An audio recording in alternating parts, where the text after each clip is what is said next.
Welcome back to Brainy Bytes. Ready to absorb the knowledge that fuels top performers and makes you the sharpest mind in the room? They say the average CEO reads a book a week. Imagine having that power distilled for you. Stick with us for today's life-changing insights and hit subscribe and the bell so you never miss the wisdom to reach your peak potential. The courage to be disliked. Adlerian Psychology. Explain. Are you tired of constantly seeking other people's approval?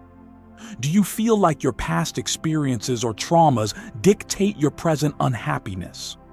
What if true freedom and happiness were radically simpler and more accessible than you ever imagined? The international bestseller, The Courage to be Disliked, based on the profound yet practical teachings of Adlerian psychology, offers a challenging but ultimately liberating perspective on how to live. Introduction. Today we're exploring The Courage to be Disliked by Ichiro Kishimi and Fumitake Koga. Written as an engaging dialogue between a skeptical youth and a philosopher, this book unpacks the core principles of individual psychology founded by Alfred Adler, a contemporary of Freud and Jung. Its central, revolutionary premise is this: your happiness is entirely up to you, available right now, and is not determined by your past trauma or by what other people think of you. It argues that all problems are fundamentally interpersonal relationship problems, and freedom lies in understanding your tasks, cultivating community feeling, and having the courage to live authentically, even if that means being disliked by some. Prepare to have some common assumptions challenged. Core Adlerian concepts presented. Let's delve into the key pillars of Adlerian thought as presented in this illuminating dialogue. Number 1. Rejecting trauma's rule. Understanding teleology. This is a major departure from traditional psychology.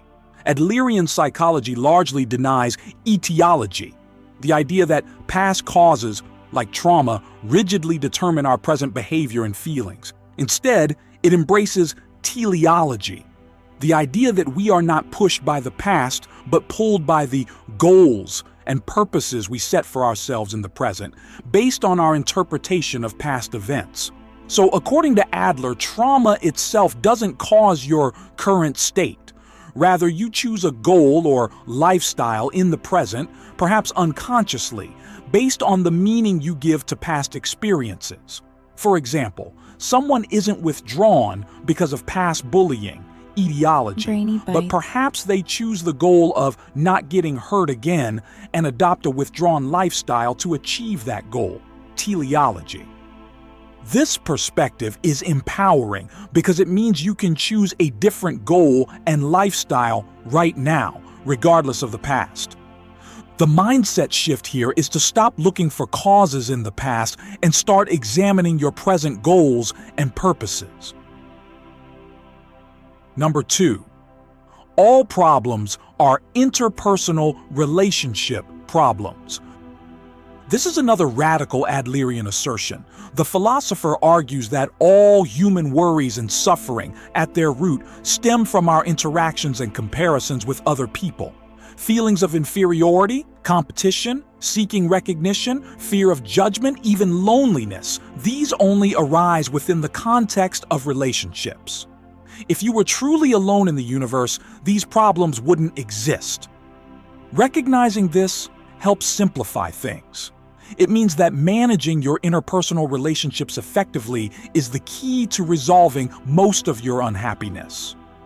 The mindset shift involves viewing your struggles and anxieties through a relational lens, understanding how comparison or seeking approval fuels them. Number 3. The separation of tasks. This is crucial. This is perhaps the most practical and liberating concept in the book for daily life. To achieve freedom and reduce interpersonal conflict, you must clearly distinguish between your tasks and other people's tasks. Your task is what is directly under your control. Your choices, your actions, how you live your life according to your principles. Other people's tasks include how they perceive you, whether they like you, how they react to your choices, and what they choose to do. Adlerian Psychology says, do not intervene in other people's tasks and do not let others intervene in yours. For example, studying hard is your task. Whether you get praised by parents or teachers is their task. Choosing your career path is your task. Whether others approve of it is their task. Worrying about how others see you is intervening in their task. Trying to force someone to change is intervening in their task. The core practice here is constantly asking, whose task is this?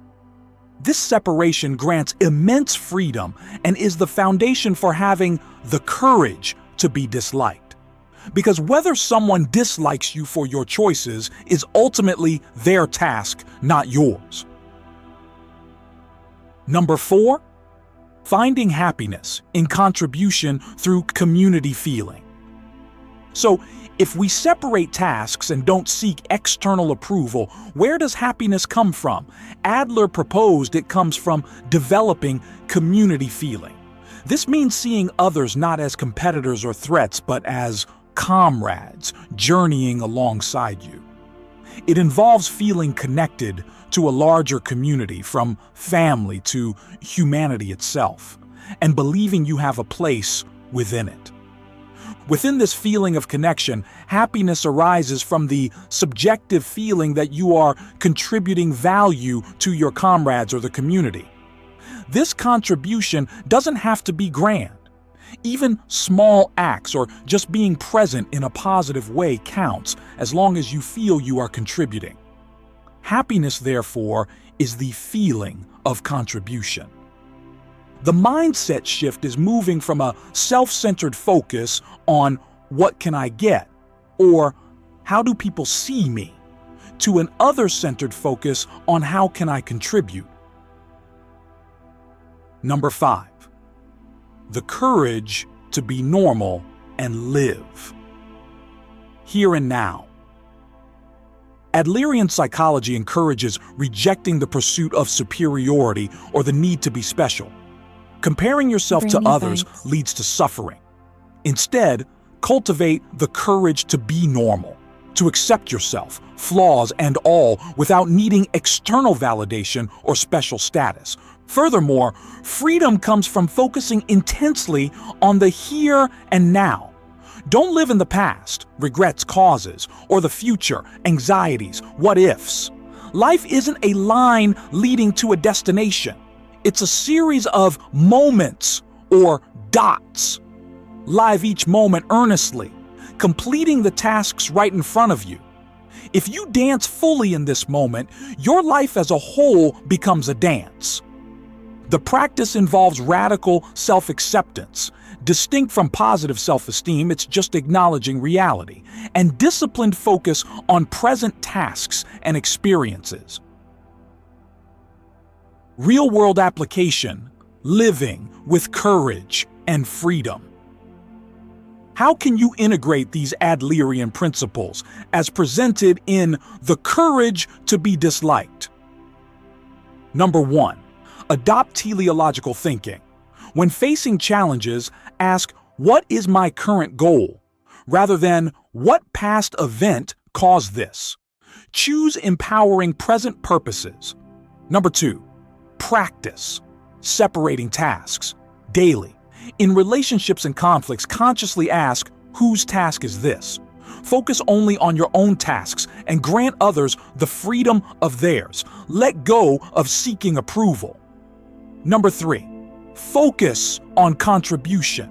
Shift your aim from receiving recognition to contributing value to others, however small. Find your sense of belonging and usefulness. Number 4, embrace self-acceptance. Have the courage to be normal and imperfect. Acknowledge your capabilities as they are right now, without comparison. Number 5, live intensely in the present. Concentrate your energy on the tasks and experiences of the here and now. Don't let past regrets or future anxieties diminish the current moment. I hope this exploration of the challenging yet liberating ideas in The Courage to Be Disliked provides a new perspective on happiness and freedom. And speaking of impactful ideas, what book on psychology, philosophy, or finding freedom should I explore next? Let me know your suggestions in the comments. Your input drives the channel. Thanks for watching.